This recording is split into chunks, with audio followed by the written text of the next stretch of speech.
In 1929, Freemasons banned a ritual. Not the government, not the church, the Masons themselves. A ceremony so extreme, so dangerous, so traumatic that the Brotherhood tried to erase it from history. They called it the Crimson Degree, and men died because of it. It started in 1887, a secret lodge in Charleston. Brothers who believed Masonic ritual had become too soft, too symbolic, too safe. They wanted authentic transformation, real ordeal, actual blood on the altar. They sealed initiates in ancient coffins, Egyptian sarcophagi, for hours, in complete darkness, complete silence. Some men emerged transformed, others emerged broken, and some never emerged at all. By 1929, at least 14 men had died. Heart attacks, suicides, one murder, all connected to the ritual. Then came the final incident. A man sealed in a modified coffin, airtight, locked from the outside, 45 minutes of oxygen. He didn't survive.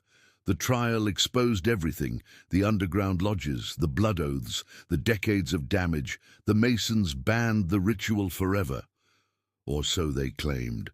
But before we go deeper, let me ask you something. If a secret ritual was truly banned, why do reports of it still surface today? In 1929, something happened that Freemasons don't talk about. A ritual was banned, not by the government, not by the church, by the Masons themselves. The Grand Lodges across America issued a joint directive. Effective immediately, one specific degree would no longer be practiced. The ritual materials were to be collected, destroyed. The men who'd participated were instructed never to speak of it. Official records were altered, archives purged. Within months, the ritual disappeared from Masonic practice, as if it had never existed. But it had existed. For over 40 years, practiced in lodges across the country, hundreds of men had gone through it, experienced it, been changed by it.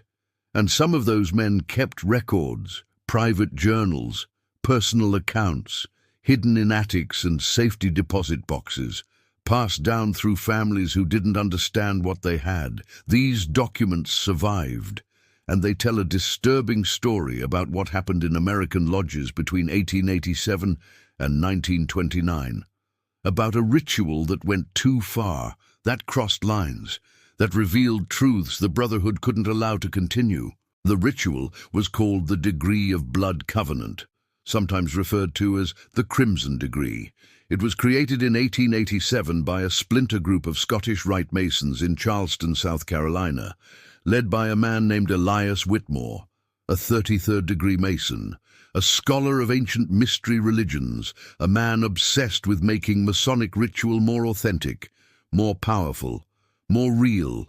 He believed modern Freemasonry had become too symbolic, too theatrical, that the rituals had lost their transformative power, that initiates went through ceremonies without being truly changed. Whitmore studied ancient initiation practices, mystery cults, Eleusinian mysteries, Mithraic rituals, cult of Isis. He found common patterns, extreme experiences, ordeals that broke down the initiate's identity, forced confrontation with death, with mortality, with the dissolution of self. These ancient rituals didn't just teach lessons, they created experiences so intense that initiates were fundamentally altered, reborn, transformed at a psychological level that symbolic ritual couldn't touch. He proposed a new degree, one that would restore authentic initiation to Freemasonry, one that would use actual ordeals, actual danger, actual blood. The Grand Lodge of South Carolina rejected it, called it barbaric, unnecessary, against Masonic principles. But Whitmore had supporters, wealthy brothers, influential brothers, brothers who agreed that Freemasonry had become too soft, too comfortable, too bourgeois. They wanted something harder, something that would separate the truly committed from the merely curious. So Whitmore created a private lodge, unofficial, underground. He called it the Lodge of Authentic Mysteries. Membership was invitation only, recommended by existing members, vetted carefully, only men who'd reached at least the 14th degree in Scottish Rite, only men willing to sign waivers, legal documents that released the lodge from liability, that acknowledged the ritual involved physical risk, that promised absolute secrecy about what happened inside. The first ritual was performed in January 1888. 7 candidates, all wealthy, all influential, all seeking something more than symbolic enlightenment. The ritual lasted 6 hours. What exactly happened remains partially unknown. The surviving accounts are fragmentary, contradictory, written years later by men trying to make sense of traumatic experiences, but certain elements appear consistently, enough to reconstruct the basic structure, enough to understand why it was eventually banned. The ritual began with isolation. Candidates were separated, kept apart for 3 days before the ceremony. Fasting, no food, only water, sensory deprivation, dark rooms, silence. This wasn't traditional Masonic practice. This was preparation borrowed from ancient mystery cults, breaking down normal consciousness, making candidates vulnerable, suggestible, open to transformation. By the 3rd day, most candidates were disoriented, weakened, desperate for the ordeal to begin, desperate for it to end. On ritual night, candidates were brought to a special chamber, built specifically for this degree, underground, access through tunnels beneath the lodge building. The room was circular, stone walls, no windows, lit by oil lamps. In the center stood an altar, black stone, carved with symbols that weren't traditional Masonic imagery. Older symbols, Egyptian, Babylonian, symbols of death gods, underworld deities. The room smelled like iron and earth, like a tomb, like a place where things died. 12 brothers stood around the circle, wearing robes, not standard Masonic aprons, full robes, black, hooded, their faces invisible, anonymous.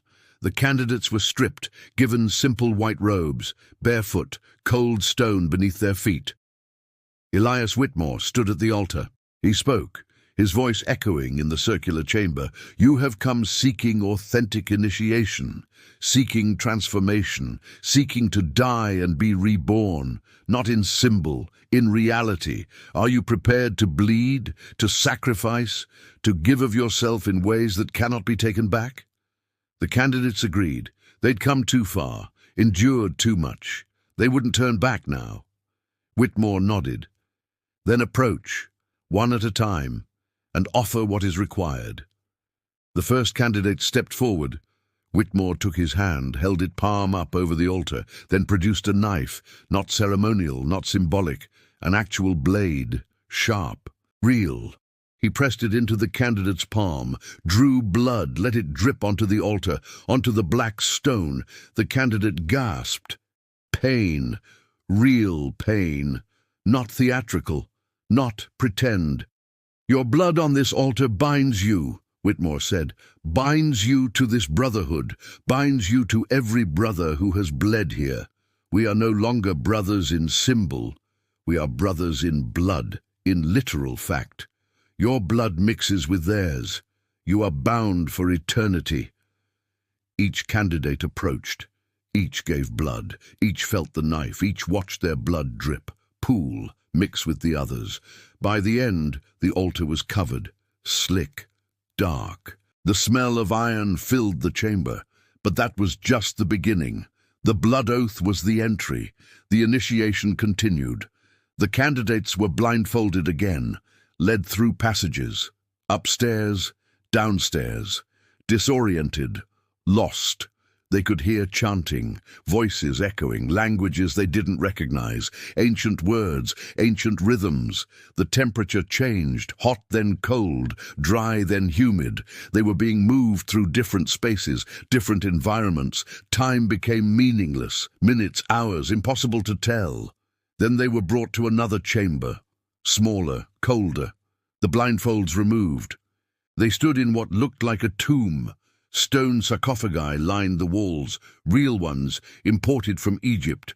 Whitmore had purchased them through his antiquities contacts, ancient coffins that had held ancient dead. The lids were open, empty, waiting. "Each of you will lie in death," Whitmore announced, "will experience what the dead experience, will cross the threshold our ancient brothers crossed, and if you are worthy, you will return, reborn, transformed, truly initiated." The candidates were placed in the sarcophagi, one per coffin, lying down, fitting into spaces carved for bodies thousands of years ago. The stone was cold, unforgiving, shaped wrong for living bodies, uncomfortable, painful. Then the lids were closed, sealed. Complete darkness, complete silence, no air movement, just stone and darkness, and the terrible realization that this was real, that they were actually sealed in ancient coffins, actually experiencing burial, actually alone with death. Time disappeared, seconds, minutes, hours. Breathing became difficult, not because of lack of air, the coffins weren't airtight, but because of panic, claustrophobia, terror. Some candidates screamed, pounded on the lids, begged to be released. Others endured in silence, fighting panic, fighting the urge to break. This was the test, the ordeal. Could they face death without breaking? Could they surrender to the experience? Could they die symbolically and return transformed? After what felt like eternity, the lids opened. The candidates were pulled out, gasping, shaking, some crying, some laughing hysterically, all fundamentally altered by the experience. They'd faced something primal, something that reached beneath civilization, beneath culture, beneath conscious thought. They'd touched actual fear, actual mortality, actual helplessness, and survived. That survival changed them, made them different, made them brothers in a way that symbolic ritual never could. The ritual concluded with celebration, food, wine, warmth, light, life affirmed after death experienced. The candidates were welcomed as brothers of the crimson degree, given rings, crimson stones set in gold, worn on specific fingers, recognizable to other initiates. Secret handshakes were taught, secret words, ways to identify each other, ways to prove membership in this exclusive inner circle. The bonds formed that night were intense, profound, based on shared trauma, shared ordeal, shared survival. Word spread quietly through upper Masonic degrees about a ritual that was different, real, transformative. Men sought invitations, sought access. The lodge of authentic mysteries grew. New chapters formed in other cities, other states. By 1900, there were at least 20 lodges practicing the crimson degree. Hundreds of members, all sworn to secrecy, all bound by blood, all transformed by ordeal, and all believing they'd found something authentic, something powerful, something that mainstream Freemasonry had lost. But something else was growing too. Problems, consequences, things that couldn't be ignored, things that would eventually force the brotherhood to act, to investigate, to make the decision that would end the crimson degree forever.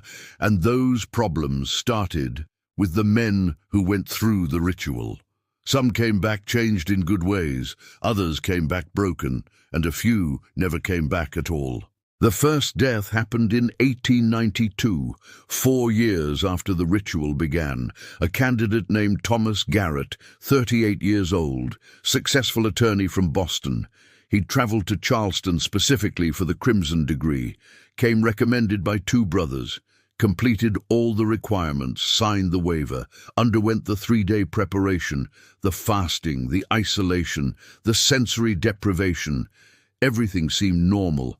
Everything proceeded according to plan, until they sealed him in the sarcophagus. Thomas Garrett panicked immediately, started screaming, pounding on the lid, begging to be released. This wasn't unusual. Many candidates panicked. The protocol was to wait. Let them work through it. Let them face the fear, overcome it, emerge transformed. But Thomas didn't stop, didn't calm down. His screaming became desperate, animal. The brothers heard thrashing, violent movement inside the stone coffin. Then suddenly, silence. Complete, immediate, unnatural silence. They opened the lid immediately. Thomas Garrett was dead. His face was purple, eyes bulged, mouth open, hands clawed, frozen in final terror. Heart attack, the doctor said later, brought on by extreme stress, panic, fear beyond what his body could handle. The ritual had killed him, not directly, not intentionally, but killed him nonetheless. The brothers were horrified, shocked. This wasn't supposed to happen. This was supposed to be transformative, not fatal. They buried Thomas Garrett quietly, made up a story about a sudden illness. His family never knew he'd been in Charleston, never knew about the ritual, never knew he'd died sealed in an ancient coffin while men in robes chanted around him. The Lodge of Authentic Mysteries paid his family generously, anonymous donation, compensation disguised as charity, and they amended the ritual, added medical screening, required doctor approval, banned candidates with known heart conditions. They thought that would solve the problem. They were wrong. The second death came in 1897. Different lodge, different city, Philadelphia. The candidate was younger, healthier, cleared by doctors, no pre-existing conditions. He went through the preparation, through the blood oath, through the coffin ordeal, survived it, emerged shaking but alive, completed the ritual, received his ring, was welcomed as a brother. He went home that night and killed himself. Overdose of laudanum, left no note, no explanation, just dead in his bed 3 days after initiation. His family was devastated. His Masonic brothers were confused. Why would he kill himself?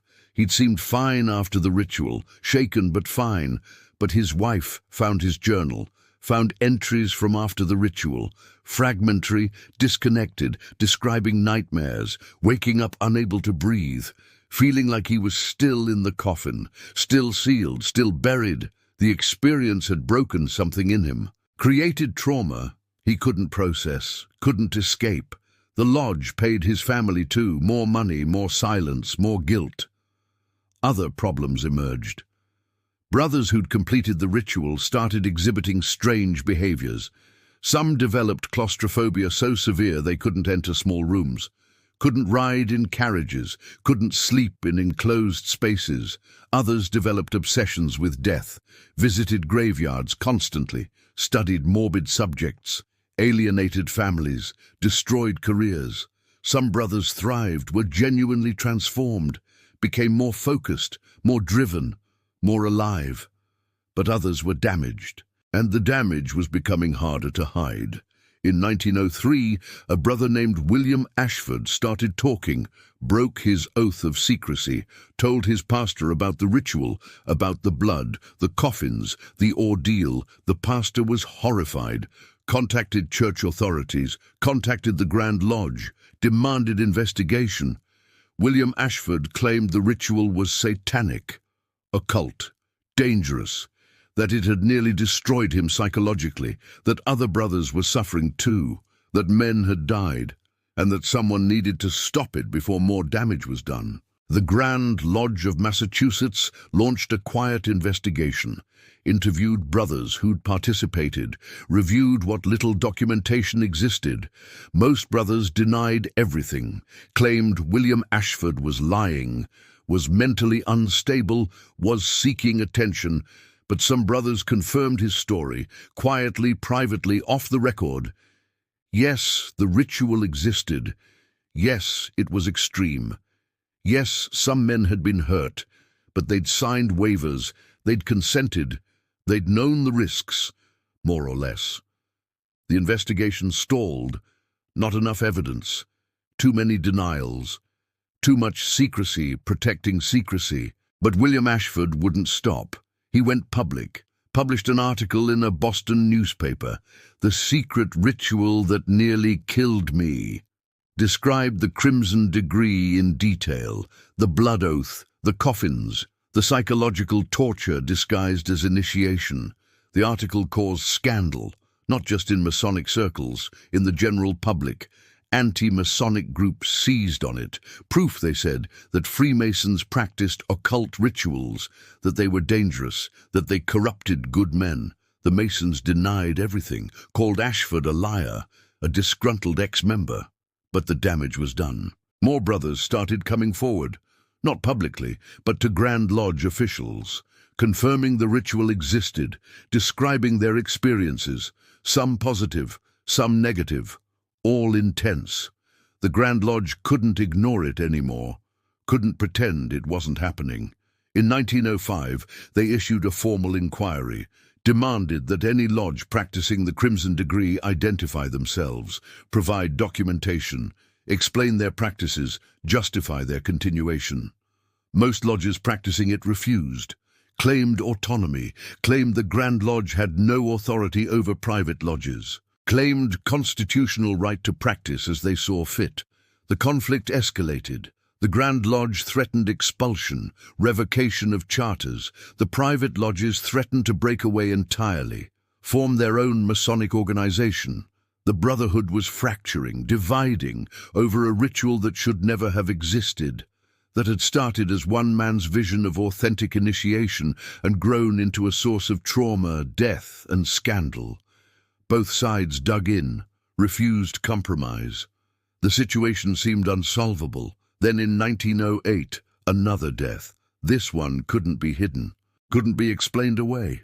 A prominent judge, known publicly as a Freemason, found dead in his study, throat cut, ritualistic, his Masonic ring removed, placed on the desk beside him, crimson stone catching lamplight. The police investigation revealed he'd been under tremendous stress, suffering nightmares, paranoia, fear that he'd revealed secrets, fear that the brotherhood was coming for him. His family had noticed the change, the decline, but didn't understand the cause. His journal was found, described the Crimson Degree, his participation, his experience in the coffin, how it had changed him, broken him, made him unable to sleep in darkness, unable to feel safe. The entry before his death was simple. I can't live with what I saw, what I felt, what I became. The blood oath binds me. The coffin haunts me. I hear the lid closing every night. I feel the stone, the darkness. I can't escape. The only release is to join the real dead, to stop pretending I'm alive when I died in that tomb years ago. The police investigation went public. Newspapers covered it. The connection to Freemasonry, to a secret ritual, to other deaths. Pressure mounted on the Grand Lodges, from politicians, from churches, from families of men who'd been damaged, from the public demanding answers. How could this happen? How could respected men participate in something so dangerous? How could the Masons allow it? The Brotherhood's reputation was in crisis. Action was required, immediate, decisive, public. In 1912, an emergency joint council of Grand Lodges convened. Representatives from every state. The topic was singular, the Crimson Degree, what to do about it. The debate lasted 3 days. Some argued for tolerance, for autonomy, for allowing brothers to choose their own path. Others argued for prohibition, for safety, for protecting the Brotherhood's reputation. The arguments were heated, passionate, divided almost evenly, until they reviewed the casualty count. Between 1888 and 1912, at least 14 confirmed deaths were connected to the Crimson Degree. Heart attacks during the ritual, suicides after, one murder possibly connected to ritual secrets, dozens more cases of psychological damage, broken marriages, lost careers, men institutionalized for mental breakdowns. The numbers were undeniable. The pattern was clear. The ritual was harming people, killing people, and the Brotherhood was liable, morally if not legally. The vote was called. Should the Crimson Degree be banned? Should lodges practicing it be expelled from mainstream Freemasonry? The vote was close, 53% in favor of banning, 47% against. But a majority was a majority. The decision was made. The Crimson Degree would be prohibited, effective immediately. Any lodge continuing to practice it would lose recognition. Their members would be expelled. The ritual materials would be collected and destroyed, the records would be expunged, and everyone involved would be required to sign new oaths, oaths never to speak of the Crimson Degree, never to practice it, never to teach it, on penalty of permanent expulsion. Most lodges complied, turned over their materials, burned the ritual manuals, destroyed the symbols, stopped the practices, but some refused, went underground completely, broke from mainstream Freemasonry, continued practicing in secret, without official sanction, without oversight, without accountability. These rogue lodges operated in shadows, invitation only, no public presence, no official recognition, just small groups of brothers continuing what they believed was authentic initiation, regardless of consequences, regardless of cost. The ban held. For 17 years, the Crimson Degree disappeared from mainstream Masonic practice. The scandal faded. Public attention moved on. The Brotherhood began to recover its reputation, emphasized charity, community service, respectable activities, tried to distance itself from anything occult, anything dangerous, anything that resembled the ritual that had caused so much damage. But underground, the ritual continued, evolved, became darker, more extreme, more dangerous, because the men practicing it believed they were keeping alive something sacred, something powerful, something worth any price. And in 1929, one of those underground lodges went too far, did something so extreme that even the rogue brothers couldn't ignore it, something that forced the final prohibition, the absolute ban, the complete and permanent end of the Crimson Degree. And that story is darker than anything that came before. The underground lodges practicing the Crimson Degree had evolved in dangerous directions. Without oversight, without accountability, the ritual became more extreme, more authentic, they called it, more powerful, more transformative, but really it was more dangerous, more traumatic, more likely to break the men who went through it.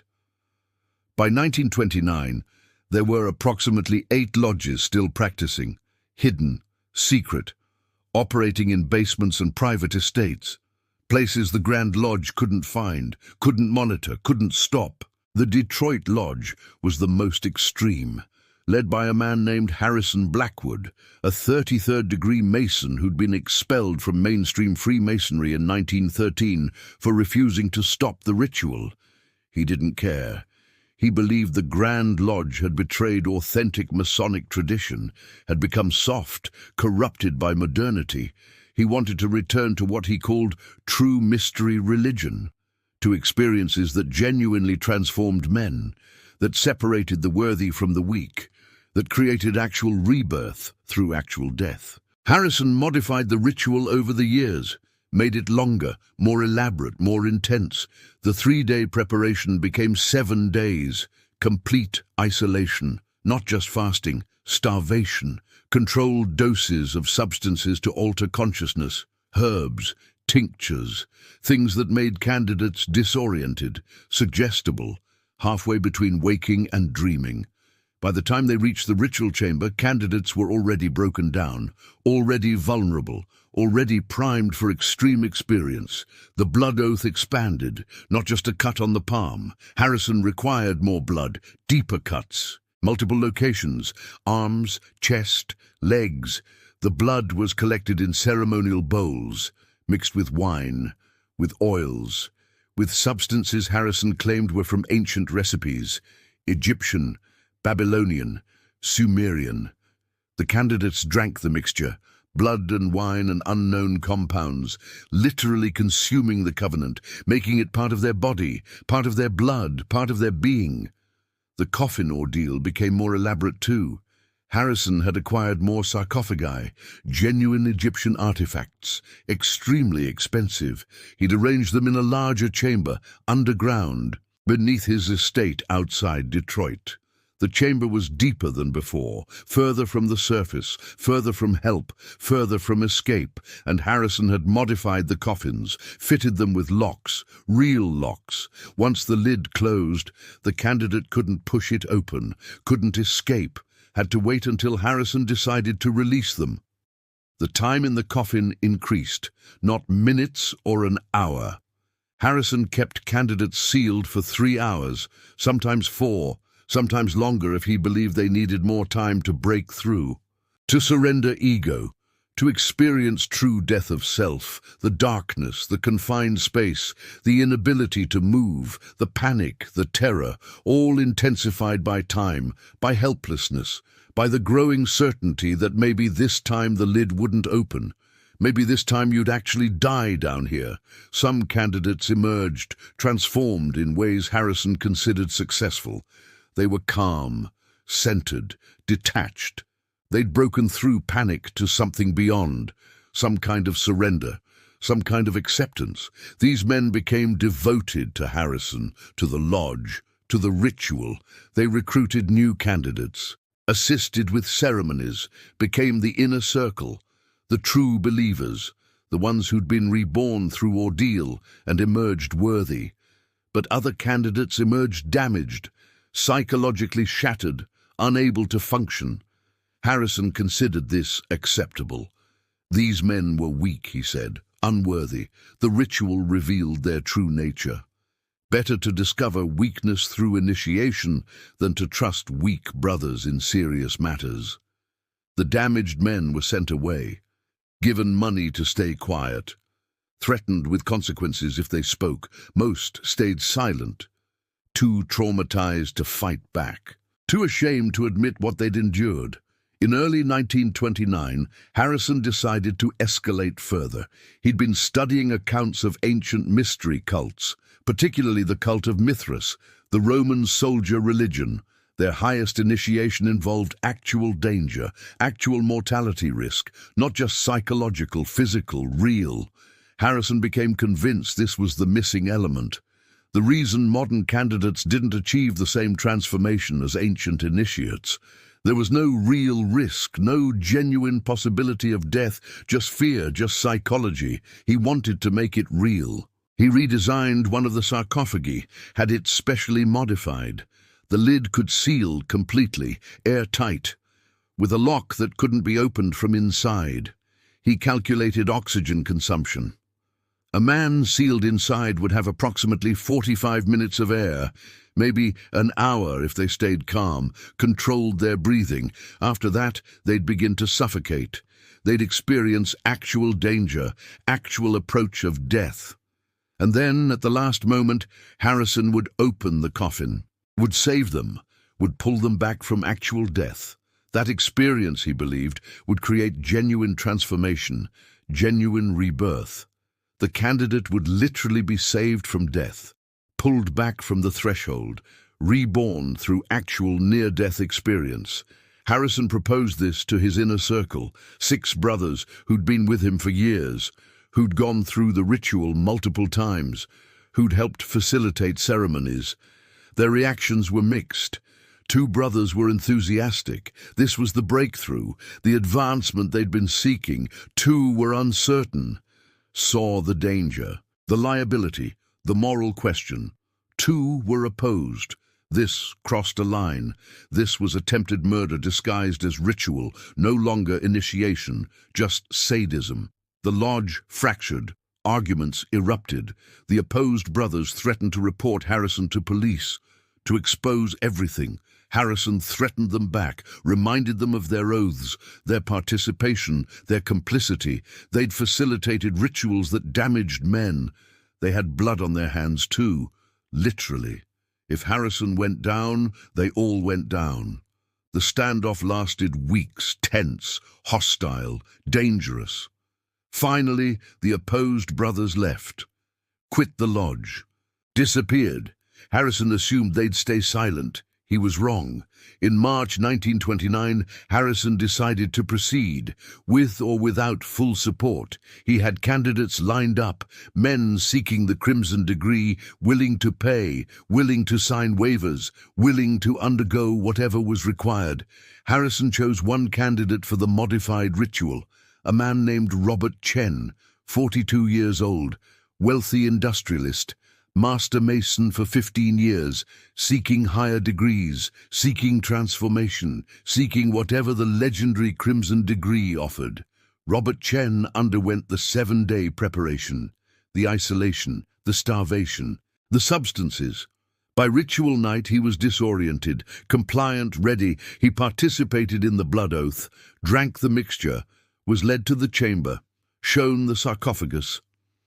Harrison explained what would happen: the sealed coffin, the limited air, the approach of death, the salvation at the last moment. Robert Chen hesitated. This was beyond what he'd expected, beyond what he'd agreed to. But he'd come so far, endured so much, paid so much. He couldn't turn back now. Robert Chen climbed into the sarcophagus, lay down on the cold stone. Harrison closed the lid, sealed it, locked it, started a timer. The plan was 40 minutes. Enough time to experience real fear, real oxygen deprivation, but not enough to cause permanent damage. Harrison and his 2 remaining supporters sat in the chamber, watching the sealed coffin, listening. At first, nothing. Silence. Then sounds, movement, scratching. Robert was awake, aware, beginning to panic. The scratching became pounding. Fists against stone, against the lid, muffled shouts, begging, pleading, "Let me out, I can't breathe. Please." The brothers sat silent. This was expected. This was part of the ordeal. The panic had to be experienced, had to be endured, had to be overcome. Or not. That was the test. Harrison watched the timer. 30 minutes. Robert would break through soon, would surrender, would accept death, and then they'd save him. 35 minutes. The pounding continued, more desperate, more violent, but still strong, still alive. 40 minutes. Harrison stood up, approached the coffin, but he didn't open it immediately. He wanted to give Robert a few more minutes, push him further, make the transformation more complete. The pounding was weakening now, the shouts more desperate, more broken. Harrison waited. 45 minutes, almost time. He reached for the lock. But then he noticed something. The sounds had stopped. Complete silence, no movement, no breathing audible through the stone. Harrison opened the lock, lifted the lid. Robert Chen was motionless, eyes open, staring, mouth open, not breathing. Harrison checked for pulse. Nothing. Robert Chen was dead. Heart attack, or suffocation, or both. Dead in the sealed coffin, dead from the ritual, dead from Harrison's modification, dead from the experiment in authentic initiation. Harrison stared in shock. This wasn't supposed to happen. 45 minutes should have been safe, should have been survivable. But Robert Chen was dead, and Harrison had killed him. The 2 brothers with Harrison panicked. This was murder, actual murder, not accidental death, not heart attack during ritual, intentional sealing of a man in an airtight coffin until he died. They argued, shouted, "What do we do? Call the police." "No, we can't. We're accomplices. We're guilty too." Harrison tried to think, tried to plan. They had to dispose of the body, had to hide what happened, had to protect themselves. But they were on Harrison's estate, underground, in a chamber specifically built for secret rituals, with a dead man in an Egyptian sarcophagus. There was no good explanation, no innocent story, only truth. Terrible, criminal truth. The brothers who'd quit the lodge weeks earlier had gone to a Masonic official, someone they trusted, someone with authority. They'd told him everything about Harrison's lodge, about the extreme rituals, about the modified coffin, about the plan to push initiates to near death. The official was horrified, contacted other Grand Lodge leaders. They debated what to do. Intervene, report to police, handle internally. They were still debating when the news broke. One of Harrison's remaining supporters cracked, couldn't live with what happened, couldn't keep the secret. He went to police, confessed everything, the ritual, the death, the body. Police raided Harrison's estate, found the underground chamber, found the sarcophagi, found evidence of the rituals, found Robert Chen's body, still in the coffin, still sealed, still dead. The scandal exploded. Newspapers across the country ran the story. Freemason death cult discovered. Ritual murder in secret lodge. Mason dies in ancient coffin. Harrison Blackwood was arrested, charged with murder. His two accomplices were charged as accessories. The trial was sensational, revealing, damaging to Freemasonry nationwide. Testimony described the Crimson Degree in detail, the blood oaths, the coffin ordeals, the years of underground practice, the previous deaths and damage, all of it public, all of it recorded, all of it impossible to deny or hide. Harrison was convicted, sentenced to life in prison. His accomplices got shorter sentences, but all three were destroyed, expelled from Freemasonry, reviled publicly, imprisoned. The scandal forced the Grand Lodges to act decisively. No more tolerating underground lodges, no more allowing autonomy for extreme practices. In October 1929, a final joint council convened. The resolution was unanimous. The Crimson Degree was absolutely and permanently banned, any mention of it prohibited, any practice of it grounds for immediate expulsion. All remaining lodges practicing it were to be disbanded, their members expelled, their materials destroyed. The ritual was declared contrary to Masonic principles, dangerous to candidates, and harmful to the Brotherhood's reputation and moral standing. The ban was enforced strictly. Lodges were investigated, archives searched, brothers questioned. Any connection to the Crimson Degree meant expulsion, no appeals, no exceptions. Within 6 months, every known underground lodge was shut down, every practitioner expelled or driven into hiding. The ritual effectively ended. The scandal faded slowly, but the damage was done. Public trust in Freemasonry dropped. Membership declined. The organization spent decades rebuilding its reputation, emphasizing charity, service, respectability, anything to distance itself from Harrison Blackwood, from Robert Chen's death, from the terrible ritual that should never have existed. The 1929 ban should have ended the Crimson Degree forever.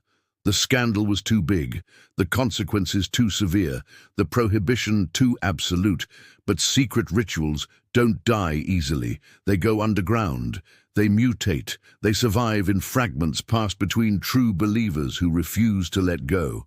And the Crimson Degree survived.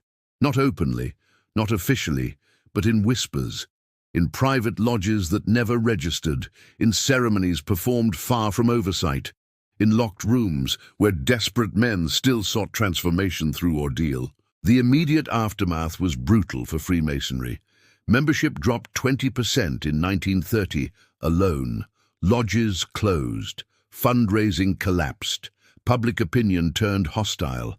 Anti-Masonic groups used the Harrison Blackwood case as proof of everything they'd been claiming for decades: that Masons practiced occult rituals, that they were dangerous, that they corrupted good men and destroyed families. The Brotherhood couldn't deny it anymore. The evidence had been presented in court, published in newspapers, documented in official records. It was all true. The Grand Lodges implemented strict reforms, mandatory psychological screening for all candidates, medical examinations required, legal waivers prohibited, any ritual involving physical risk or blood banned completely. Oversight committees formed to inspect lodges, to review rituals, to ensure nothing even resembling the Crimson Degree could be practiced. The reforms were necessary, but they also changed Freemasonry fundamentally, made it safer, more regulated, more corporate, more sterile. Exactly what Elias Whitmore had feared in 1887. Exactly what he'd tried to prevent by creating the Crimson Degree. But some brothers believed Whitmore had been right. that Freemasonry had become too symbolic, too theatrical, too comfortable. That real transformation required real ordeal, that ancient mysteries couldn't be accessed through safe, regulated ceremonies. These brothers didn't stop when the ban came. They just got more careful, more secretive, more selective about who they invited. They kept practicing, kept modifying, kept seeking authentic initiation regardless of prohibition. In the 1930s and 1940s, isolated reports surfaced, men claiming they'd participated in extreme rituals. Ceremonies involving blood oaths, coffin ordeals, psychological trauma. Most reports came from mental hospitals, from patients suffering breakdowns. Their stories were dismissed as delusions, paranoid fantasies. No one wanted to believe the Crimson Degree still existed, so they didn't. They filed the reports away, ignored the patterns, pretended the problem was solved. One documented case came in 1937. A man named James Merrick checked himself into a psychiatric facility in Chicago. He was suffering severe nightmares, panic attacks, paranoid delusions that people were watching him, trying to silence him. He told his doctors about a ritual, a secret lodge, a ceremony in a basement, blood on an altar, being sealed in a coffin for hours, emerging broken, changed, haunted. The doctors diagnosed him with schizophrenia, medicated him, dismissed his story as psychotic episode. But James Merrick's brother investigated, found evidence his brother had been visiting a private club, invitation only, no public listings. Located in an industrial district in Chicago, the brother went there, found the building locked, abandoned looking. But fresh oil stains near the door, recent tire tracks, signs of activity. He reported it to police. Police investigated, found nothing, empty building. No evidence of rituals, no blood, no coffins, nothing. But the building's owner was a known Freemason. 32nd degree, wealthy, connected. The investigation was dropped. James Merrick remained institutionalized, his story unbelieved, his warnings ignored. Similar reports appeared throughout the decades, always dismissed, always explained away. The official position was clear. The Crimson Degree was extinct, banned, dead. Anyone claiming otherwise was lying or mentally ill. But the reports kept coming. Different cities, different details, but consistent core elements. Blood oaths, coffin ordeals, psychological trauma, secrecy enforced through threats. The pattern was undeniable to anyone looking. But no one with authority was looking. No one wanted to find what might be there. In the 1960s and 1970s, the countercultural movement brought renewed interest in mystery religions, occult practices, extreme experiences. Some Freemasons, particularly younger members, became curious about forbidden rituals, about the Crimson Degree, about why it had been banned. Information was scarce, official records had been destroyed, but some brothers had kept private accounts, hidden journals, ritual descriptions. These documents began circulating quietly, photocopied, passed hand to hand, trading between brothers interested in authentic initiation. One such document surfaced in 1972, a complete ritual manual for the Crimson Degree, allegedly from the original Charleston Lodge, describing every step, every symbol, every action.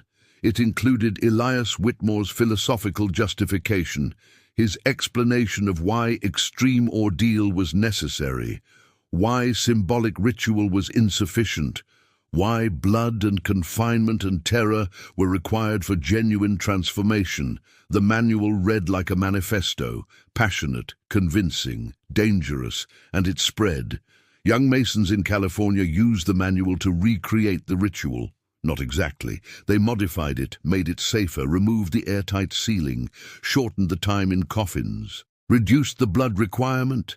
They called it Neo-Crimson, updated for modern understanding of psychology and safety. They performed it on willing candidates who understood the risks, who signed detailed consent forms, who desperately wanted transformation through experience, not symbolism. The results were mixed. Some candidates reported profound experiences, others suffered panic attacks, depression. One attempted suicide 6 months after the ritual. The group disbanded, but the idea survived. Other groups tried their own versions, in New York, in Texas, in Oregon, each adapting the ritual differently, each believing they'd found the right balance between intensity and safety, each wrong. The problem wasn't the specific practices, it was the fundamental concept. You cannot create controlled trauma, cannot design safe psychosis, cannot engineer transformation through suffering without risking permanent damage. The ancient mystery cults understood this, accepted casualties. Modern practitioners wanted transformation without cost, rebirth without death. It didn't work that way. By the 1980s, the Grand Lodges became aware of the resurgence, not officially, but rumors reached leadership, reports of private groups, underground ceremonies, brothers experimenting with forbidden rituals. An internal investigation was quietly launched. No public announcements, no official records, just careful inquiry, trusted brothers asking questions, following leads, building evidence. What they found alarmed them. At least 15 groups across the United States practicing variants of the Crimson Degree, maybe more, hidden networks, secret communications, careful recruitment. The Grand Lodges faced a dilemma: expose the groups publicly and create another scandal, prove that the Crimson Degree had never really died, risk the same reputational damage from 1929, or handle it quietly, disband the groups without publicity, expel members without explanation. They chose quiet action. One by one, the identified groups were infiltrated, brothers placed under cover, evidence gathered, then swift action, mass expulsions. No public explanation, just sudden removal of members. The expelled brothers were warned, speak publicly and face legal action, lawsuits. Criminal charges if any laws were broken. Most stayed silent, lost their memberships, lost their connections, moved on. But expelling practitioners didn't eliminate desire. Throughout the 1990s and 2000s, the internet made information sharing easier. Ritual manuals appeared on obscure forums, discussion groups formed, brothers across the country connected, shared experiences, shared desires for authentic initiation, shared frustration with mainstream Freemasonry's emphasis on charity dinners and symbolic ceremony. The technology changed, but the hunger remained. The hunger for something real, something powerful, something that actually transformed. In 2008, a documentary filmmaker stumbled onto the story. He'd been researching Freemasonry for a film, interviewing brothers, collecting stories. One elderly Mason dying of cancer decided to talk, told him about the Crimson Degree, about participating in 1957, about the trauma, about carrying it for 50 years, about watching the secret persist despite the ban. The filmmaker investigated, found other participants, found ritual manuals, found evidence of contemporary groups still practicing. He compiled everything into a documentary proposal. The Masonic Grand Lodge learned about the documentary, made contact with the filmmaker, made an offer, large sum of money. In exchange for never releasing the film, never publicizing his findings, the filmmaker refused initially, but pressure increased. Legal threats, questions about permits, questions about his sources, questions about how he obtained certain documents. His funding dried up, his partners backed out, the project collapsed. The filmmaker eventually took the money, signed non-disclosure agreements. The documentary was never made, the evidence was buried again. Today, the Crimson Degree exists as legend. Online forums debate whether it was real, whether it still exists, whether the 1929 incident really happened or was exaggerated.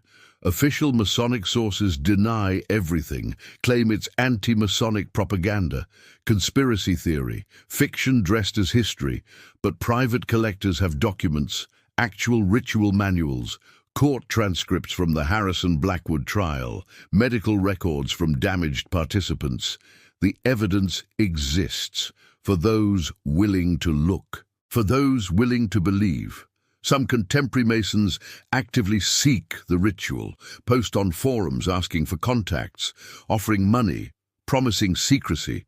Some are sincere seekers, others are investigators, law enforcement, journalists, Grand Lodge officials monitoring for resurgence. The line between sincere interest and infiltration blurs. No one knows who to trust, so the genuine practitioners stay hidden, share nothing online, recruit only through personal connections, through years of observation, through proven loyalty.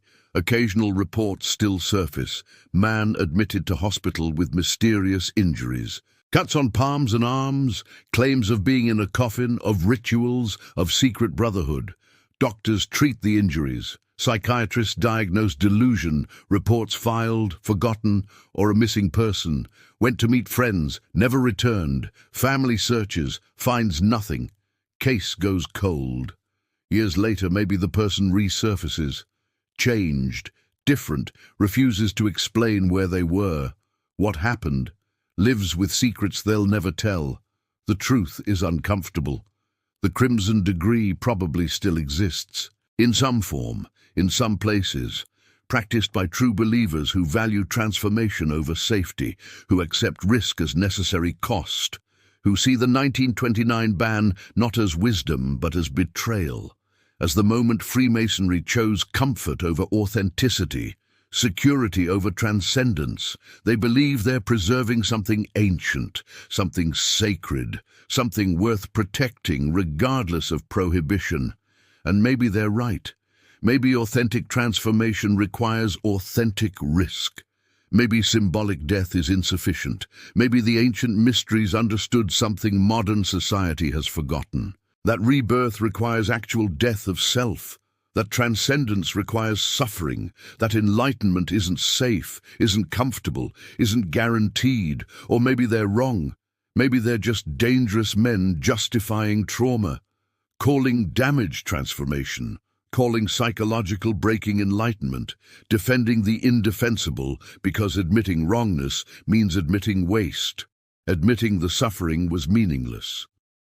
The 1929 ban declared the Crimson Degree ended. But banning knowledge doesn't eliminate hunger. Prohibiting ritual doesn't eliminate desire. Destroying records doesn't eliminate memory. The Crimson Degree was officially ended 95 years ago, but legends don't die, secrets don't disappear, and somewhere in a basement or a private estate or an abandoned building, men still gather at midnight. Still light candles, still mix blood and wine, still seal brothers in coffins, still pursue transformation through ordeal, still risk everything for rebirth. The Grand Lodges pretend ignorance. The public believes the official story. The historians accept the ban as ending. But the ritual persists, the knowledge survives, the hunger remains. And as long as men seek transformation, as long as symbolic ritual feels insufficient, as long as forbidden knowledge attracts the curious and the desperate, the Crimson Degree will survive. Hidden, whispered, forbidden, dangerous, real, waiting in the darkness for the next candidate, the next seeker, the next man willing to be sealed in a coffin, willing to face death, willing to pay the price, whatever that price might be.